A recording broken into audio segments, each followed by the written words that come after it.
Beneath the waves of the Atlantic and the vastness of the Pacific, there existed a world of steel, sweat, and suffocation. A world where death lurked in every creak of the hull, every echo of a distant sonar ping. This was the life aboard a World War II submarine. To the outside world, these vessels were the predators of the deep, silent hunters stalking convoys and warships. But for the men inside, life was a constant battle not against the enemy, but against the crushing embrace of the ocean itself. Today, we descend into the claustrophobic, harrowing reality of submarine warfare and uncover why, for most crews, a one-way voyage beneath the waves was all they could expect. The silent service, a deadly assignment. During World War II, submarines were hailed as strategic game changers. For the Germans, the infamous U-boats aimed to choke Britain into submission by cutting off supply lines. For the Americans, submarines prowled the Pacific, isolating Japan by severing its maritime lifelines. But behind the propaganda of wolf packs and silent victories, there lay a grim statistic. For German U-boat crews, the survival rate was less than 30%. For American submariners, the Pacific claimed over 3,500 lives, the highest casualty rate of any branch in the U.S. Navy. Submarine duty wasn't just dangerous, it was a floating death sentence. Life aboard, the coffin of steel. Imagine living for weeks, sometimes months, inside a narrow metal tube, barely 10 feet wide, with 50 to 70 men crammed together. The air was thick with diesel fumes, sweat, and the ever-present stench of unwashed bodies. Fresh water was so precious that showers were a luxury. Food spoiled quickly, with fresh produce rotting within the first few days. Sleep came in brief, restless shifts. With too few bunks for too many men, sailors hot-bunked, rotating beds still warm from the previous occupant. Privacy didn't exist. The constant hum of machinery, the claustrophobia, and the lingering scent of oil and bilge water created a sensory prison. But even this discomfort paled in comparison to the psychological weight. The knowledge that at any moment, a single depth charge could turn their world into a watery tomb. The hunt, predator and prey. The life of a submariner oscillated between hours of suffocating boredom and minutes of sheer terror. Patrols could last for weeks without contact. Silent, creeping beneath the waves, the crew listened. Every sonar ping, every faint propeller noise dissected for signs of prey or hunters. The tension was palpable. One mistake, surfacing too soon, a miscalculated periscope sighting, could expose the submarine's position to the enemy. And once detected, the ocean became a death trap. Destroyers would swarm, dropping depth charges in lethal patterns. The submarine, blind beneath the surface, could only dive deeper, hoping its thin hull could withstand the concussive blasts. Each detonation was a roll of the dice. The lights flickered, bolts rattled. The hull groaned under pressure.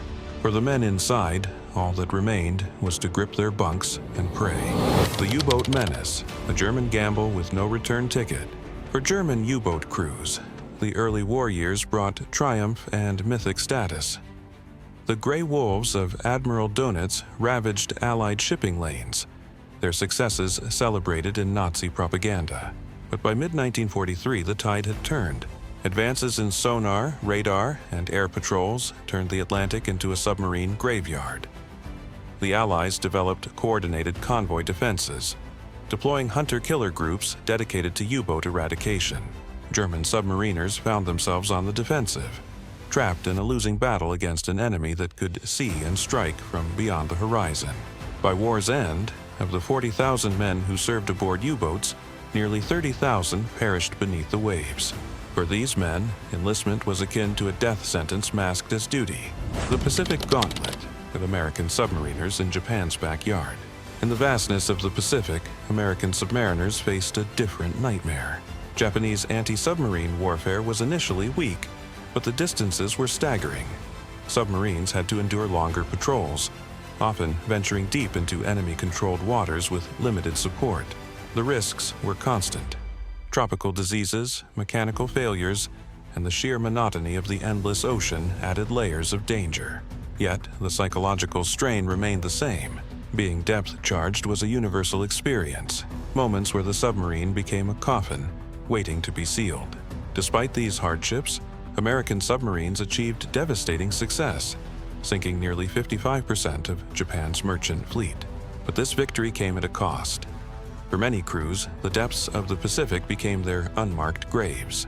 The unseen enemy, pressure, oxygen, and the sea itself.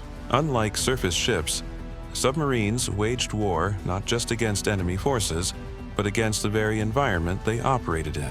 Every dive brought the threat of hull implosion. Submarines of the era were fragile beasts. Their maximum safe depths often exceeded in desperate attempts to evade attacks. A single cracked pipe, a malfunctioning valve, could flood a compartment in seconds. Oxygen levels were meticulously managed. Carbon dioxide buildup caused hallucinations, disorientation, and eventually suffocation. Fires, though rare, were catastrophic. In an enclosed, oxygen-starved environment, even a small flame could render the submarine uninhabitable. The ocean was indifferent. It demanded absolute respect, punishing any lapse in vigilance with instant, merciless death. The silence of death, no distress calls, no rescues. One of the most haunting realities of submarine warfare was the isolation. When a submarine was lost, it often vanished without a trace. There were no mayday calls, no flares, no survivors clinging to wreckage. Families of lost submariners received sterile notifications. Missing in action, presumed lost. Entire crews, hundreds of men, could disappear beneath the waves, their fate unknown for decades, sometimes forever. The ocean became their coffin, and silence their only epitaph. Even post-war, many submarine wrecks remained undiscovered, silent tombs lying undisturbed on the seabed. The courage to submerge, why men volunteered anyway. Despite the staggering dangers, thousands of men volunteered for submarine duty. For some, it was the allure of adventure. For others, it was the sense of elite camaraderie, the brotherhood that came from living and dying in such extreme conditions. Submariners developed a bond unmatched in other branches. Every man's life depended directly on the competence and trustworthiness of his crewmates. In this suffocating crucible, friendships became ironclad. Each patrol wasn't just a mission, it was a collective gamble with death, a pact of mutual survival. But even among these bonds, there was an unspoken understanding. Most of them would not survive the war. Submarine warfare in World War II was a game of shadows. Silent, unseen, yet brutally unforgiving. The men who sailed beneath the waves were not just hunters but sacrifices. Living inside a steel coffin, with death one pressure leak or sonar ping away, demanded a courage that few could fathom. Most crews never returned. Their ships now rest on the ocean floor, their stories muffled by silt and silence. But within the cramped compartments, amidst the scent of oil and sweat, beat hearts of iron. Hearts that chose to face death not on the surface, but in the crushing, inescapable depths below. For those who sailed beneath the waves, the surface was never a guarantee.